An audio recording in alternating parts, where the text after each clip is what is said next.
Gianunsyo na niadtong Sabado ang mga mananaog sa tinuig nga sinulog video documentary, short film ug photo contest.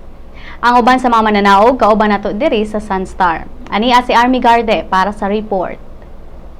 Film ang entry nga aftershock sa direktor nga si Remton Shegas Bazola ug daog isip best documentary ang The Keeper ni Aldo Banaynal sa sinulog 2014 video documentary, short film and photo contest.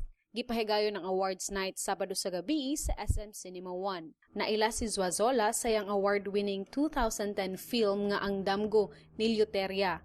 Ang aftershock nga entry niini nakadaog usab og best direction, best story ug best production design. Ang lead actor usab niini nga si Matt Daklan ang nakadawat sa Best Actor Award. But thank you so much, especially sa mga tao nga ni-attend karon misuporta sa Sinulog Film Fest. Thank you so much. Senior Santo Niño, thank you so much. Ang maong short film istorya sa usa ka suicidal ka lalaki human kini napakya sa paghigugma. Nausab ang panlantaw niini sa kinabuhi human sa mga panghitabo sama sa linog ug sa tabang usab ni Senior Santo Niño. And the 2014 Sinulog Best Picture and Grand Prize winner for the video documentary category will receive 50,000.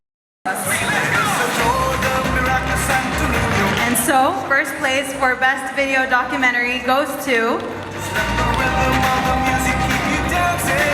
The Keeper, Mr. Alden Albert Banaynal. Congratulations! Samtang ang The Keeper nga bahin sa istorya ni Estelita ng Titang Jola, ang giilang keeper sa original nga Sinulog Beat ug Dance ang nanghakot og awards sa Sinulog Documentary Contest. Nakadaog usab kini isip Best Packaging, Best Story ug Best Direction. Salamat yung Senior Santo Niño. Tungod sa aning dakong grasya nga abot na mo karon. Una ako sa kuan ni pahinungod ni sa tanang ni tabang namo sa the whole process of production sa documentary. Sa akong igsoon editor si John sa especially ang mga ang sa kuansat sa ang grupo sa Mabolo nga kuan jud mga original dancers gyud nga kuan sa grupo ni Lolo Kuan Turang o Lola Titang para sa inyo sa disita.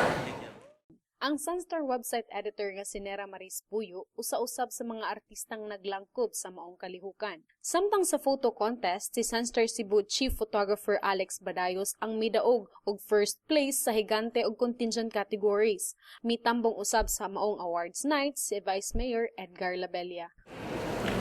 The importance of this event tonight cannot be overemphasized because this highlights the entire Sinulog 2014 celebration. Makita ang kumpletong listahan sa mga mananaog sa Sinulog 2014 video documentary, short film ug photo contest sa cebu.sunstar.com.ph/sinulog. Kini si Army Garde para sa Sunstar, Pilipinas.